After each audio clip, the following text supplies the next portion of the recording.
Como vai você, fera? Fórmula do Sucesso? Estamos aqui para mais um encontro tratando do tema geomorfologia, falando especificamente sobre os agentes do relevo. Os agentes internos, ainda estamos com eles, encerrando neste encontro falando sobre os abalos sísmicos. E o que vem a ser um abalo sísmico? Um abalo sísmico nada mais é do que a expressão dos dois agentes anteriores.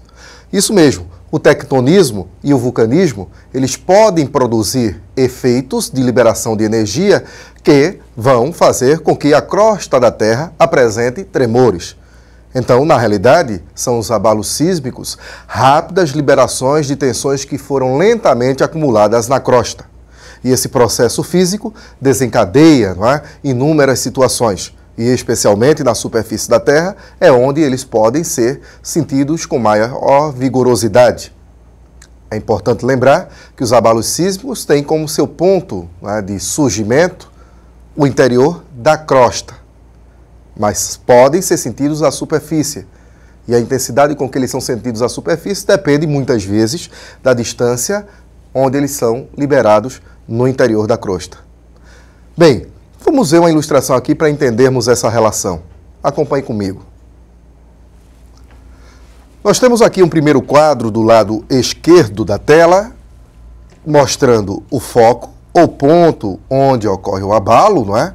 Nós temos aí uma representação no bloco diagrama de parte da crosta com suas camadas.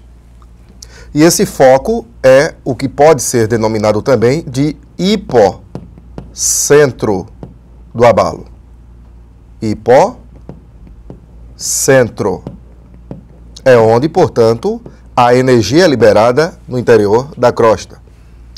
A superfície, nós vamos ter o epicentro, ou ponto da superfície diretamente acima do foco. Bem, os tremores que nós percebemos na superfície são, obviamente, a partir do epicentro. A força ou energia liberada a partir do hipocentro se propaga até a superfície através das chamadas ondas sísmicas, que se irradiam a partir desse hipocentro. Na metade direita, nós observamos aqui que o que ocorre na realidade é que nas áreas da crosta da Terra onde existem grandes falhas, falhas que nós já desenvolvemos em um outro encontro, nós temos uma tendência, portanto, maior à ocorrência desses tremores de terra, mais ou menos intensos. É importante lembrar que existem escalas que medem a intensidade desses tremores. A mais utilizada é a escala Richter, que é uma escala logarítmica. E aí você tem o auxílio da matemática, explicando como analisar, por exemplo, a diferença entre o terremoto de magnitude 5, de magnitude 6 e um de magnitude 6 nessa escala. O de magnitude 6 ele vai ser potencialmente bem mais poderoso, bem mais intenso do que o de magnitude 5. A escala Richter, que varia desde 0 até o valor 10, sendo os grandes tremores, aqueles mais intensos, os que superam, sem dúvida nenhuma, o ponto 8 dessa escala. Volte à tela comigo. Nós temos aqui uma ilustração que traz mais uma ideia de epicentro e hipocentro, mas agora aí abordando justamente a questão dos terremotos em áreas ocupadas densamente. Teríamos aí uma cidade, e é claro que a intensidade desse terremoto, ela poderia, obviamente, provocar uma grande destruição. Então, o poder destrutivo de um terremoto, ele é calculado, claro, em função da energia liberada no seu foco. Mas é importante lembrar, como já tinha dito, que quanto mais distante estiver este foco da superfície, menor vai ser a sensação do tremor, em matéria de intensidade. Quanto mais próximo o foco da superfície, maior vai ser a sensação desse tremor, obviamente. Mas o poder destrutivo de um terremoto, ele também pode ser avaliado com base justamente nos danos provocados. E é óbvio que eu posso ter dois terremotos de intensidades diferentes, um ocorrendo, por exemplo, numa grande área desabitada, como o deserto, e outro até menos intenso, ocorrendo numa área muito ocupada, como na ilustração que você observa, e este último ter, né, obviamente, provocar danos muito superiores. Então, a maneira como a superfície sobre a qual o terremoto aconteceu, né, isso pode definir, sem dúvida nenhuma, a sua destrutividade. Ok? Bom, mais uma ilustração. Nessa ilustração nós temos um grande entroncamento de placas, como você vê aí, inclusive, né, podendo mais uma vez aí, né, experimentar, afiar, testar o seu inglês. Nós temos aí o arquipélago japonês, representado aqui nessa área em verde, não é? Destacado, duas cidades inclusive Tóquio e Kobe, que já foram afetadas por grandes abalos sísmicos ao longo da história, e você observa que a situação é altamente propensa para isso, uma vez que o arquipélago japonês está entre as placas eurasiana ou eurasiática, das Filipinas e do Pacífico. E nesse entroncamento de placas, portanto, uma grande sujeição a terremotos. É uma área de encontro de placa ou de crosta continental com crosta oceânica. Vimos anteriormente, inclusive, que o arquipélago japonês, ele é formado a partir, foi formado a partir do vulcanismo e do dobramento que ocorreu justamente nessa área de convergência. Além dos tremores de terra em si, nós temos que considerar que, como temos aí a superfície oceânica em destaque, essa área do Japão é altamente sujeita ao fenômeno das tsunamis. Tsunami, que é o nome que os orientais deram, especialmente os japoneses, para as grandes ondas produzidas a partir de tremores verificados no assoalho marinho. Tremores esses relacionados a grandes erupções vulcânicas no fundo do mar ou, então, ao movimento das placas. Observe comigo mais uma ilustração. Temos aqui uma que se refere justamente aí às tsunamis. Essas grandes ondas, essas ondas tão devastadoras que ocorrem aí quando temos um grande fenômeno tectônico no fundo do mar, nas bordas de placas. Ondas essas que muitas vezes provocam aí a destruição de cidades inteiras. A última grande tsunami que tivemos foi aquela de 2004, você deve estar lembrado. Foi uma tsunami que ocorreu lá no sul-sudeste da Ásia, mais precisamente com seu epicentro próximo ao arquipélago indonésio. Esses terremotos no fundo do mar, eles podem deslocar essas grandes massas d'água, que se deslocam aí em várias direções. Vale salientar, como aparece na ilustração, que há sempre uma propagação das ondas sísmicas para a superfície. Se nessa superfície se verifica massa oceânica, essa massa oceânica vai sofrer deformação e essa deformação é que vai produzir o deslocamento a partir do epicentro. Então, como você vê, no momento 1, o terremoto no fundo do mar desloca vastas quantidades de água em um golpe repentino. E essas ondas elas podem se deslocar a uma velocidade que chega aí à velocidade de uma aeronave em voo de cruzeiro, 800 km por hora, imagine.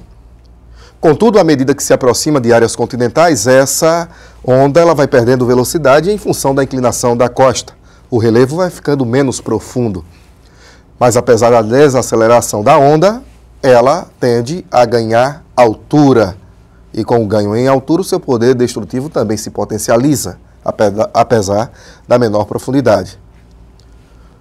Bom, então, portanto, a gente pode ter aí uma onda destrutiva numa tsunami, mas ao mesmo tempo em que essa onda ela apresenta um alto grau de destrutividade na sua chegada, ela pode também trazer os seus efeitos, por exemplo, num recuo, já que muitas dessas ondas elas trazem para o oceano vítimas, objetos, enfim, que foram tragados do continente. Observe agora nessa ilustração, que traz aí o título de regiões tectonicamente instáveis. Quando a gente fala de instabilidade, a gente está se referindo diretamente à crosta ou litosfera, as áreas mais sujeitas a tremores. Eu só chamo a atenção para uma correção necessária, na legenda especialmente. Na realidade, as áreas que estão nesse tom alaranjado mais escuro são as áreas de maior frequência de atividades vulcânicas e de atividades sísmicas. E as áreas claras, elas têm uma frequência um pouco menor. Então, observem que ao longo do chamado Círculo de Fogo do Pacífico, não é? Que compreende, como já vimos, a borda ocidental das Américas e a borda oriental da Ásia e da Oceania, nós temos aí uma frequência maior, fazendo, obviamente, essa correção, como já vimos, da legenda. E também algumas áreas ao longo do sul da Ásia e no Mediterrâneo, entre Ásia, África e Europa. Mais uma ilustração. Nós observamos, né, que existe, sem dúvida nenhuma, uma coincidência, mas uma coincidência lógica entre os limites das placas, as zonas sísmicas do planeta, que você vê destacadas aqui nesse planisfério na parte inferior esquerda, e na parte inferior direita, as áreas de ocorrências vulcânicas. Portanto, não é de se enganar ou de se surpreender que onde há limites de placas haja mais atividade vulcânica e haja também uma suscetibilidade maior à ocorrência de tremores de terra. Isso é inerente. Bom, assim como nós vimos lá na primeira aula sobre agentes internos do relevo, eles são morfoestruturadores, ou seja, eles criam as grandes estruturas do relevo terrestre. E quais são as grandes estruturas do relevo terrestre? Você lembra? Bom, vamos acompanhar um pouco de como essas estruturas se apresentam. Observe comigo novamente. Um dos tipos de estruturas de relevo, que se formam especialmente nas áreas continentais, são os chamados escudos cristalinos. Os escudos cristalinos também podem ser chamados de crátons. São as bases do continente ou dos continentes, essencialmente, ou até mesmo nas áreas de assoalhos marinhos. São formados por rochas magmáticas intrusivas, aquelas que se formam ainda no interior da crosta. Muitas vezes, esses escudos apresentam estruturas mais ou menos mantidas do ponto de vista estrutural, ou não deformadas, não fraturadas estruturalmente, embora muito erodidos, desgastados pela sua idade. Os escudos cristalinos, em geral, são pré-cambrianos. Como acontece aqui no Brasil, nós temos os escudos das Guianas e o escudo brasileiro. Existem algumas áreas de escudo, no entanto, que sofreram falhamentos ao longo do tempo. É o que se percebe, por exemplo, como você pode perceber aqui nessa figura, nesse quadro do lado direito superior, não é? Na região do Vale do Paraíba, entre as Serras do Mar e da Mantiqueira. Temos ali áreas cristalinas intensamente fraturadas e com falhas geológicas, não é? Por isso que o relevo é muito escarpado, inclusive. Aquelas montanhas verificadas nas serras do Sudeste. Embaixo, aqui na sua tela, você observa fotografias de algumas áreas onde nós temos escudos no Brasil e escudos falhados, ou seja, na realidade esses escudos falhados eles são representados por montanhas, ou como vulgarmente são chamadas de serras, em função da sua topografia. Vale destacar também que no caso dessas montanhas ou serras nós temos falhas que são, na realidade, do ponto de vista geomorfológico, dobramentos antigos. Nós vimos que existem dobramentos modernos, mas existem também os dobramentos antigos. São justamente aquelas áreas que, sem o tectonismo, ao longo do tempo, durante a era pré-cambriana, foram formadas através de modificações às quais a crosta da Terra foi sendo submetida. Um outro tipo de formação que nós vamos verificar na crosta, um outro tipo de estrutura, são as bacias sedimentares. Eu vou voltar aqui à ilustração só para você observar. Nessa ilustração aqui, na sua parte superior esquerda da tela, note que o cráton, ou o escudo, ele tem ou apresenta uma grande depressão, não é? E nessa depressão existe uma bacia intracratônica, ou no interior do cráton. É o caso da bacia intracratônica do Amazonas. É uma grande bacia sedimentar, não é? E a bacia sedimentar ela se caracteriza por isso. uma depressão na crosta que foi sendo ao longo do tempo preenchida por camadas sucessivas de sedimentos. Vale salientar que esses sedimentos são tanto de origem mineral, fragmentos de rochas pré-existentes, né, que foram erodidas e precipitaram em função do transporte eólico, ou seja, a ação dos ventos, quanto também das águas do escoamento superficial, e chegaram até o fundo dessas grandes depressões. Mas também muita matéria orgânica, o que faz, inclusive, uma associação, ou possibilita a associação entre as bacias sedimentares e a ocorrência de fósseis.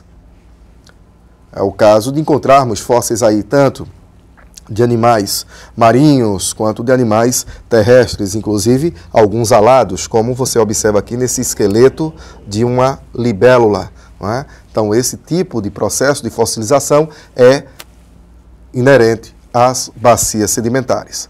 Então, por conta, inclusive, desse processo, a gente pode lembrar que a matéria orgânica em bacias sedimentares ela pode dar origem também a algumas riquezas, como é o caso dos combustíveis fósseis.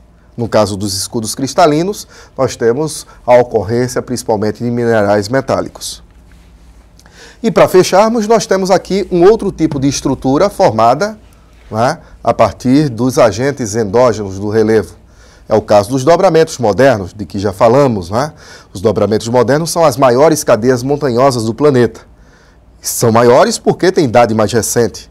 Essa idade mais recente, na realidade, na escala geológica do tempo considerada, chega a aproximadamente 60 milhões de anos. Os dobramentos modernos, como você já estudou conosco, eles são formados a partir do encontro de placas litosféricas. Não é? Essas placas, elas podem produzir esses dobramentos, tanto quando nós temos aí encontro de borda oceânica com borda oceânica, ou seja, dobramento no fundo do mar, quanto também nos continentes, encontro de borda oceânica com borda continental ou entre duas bordas continentais.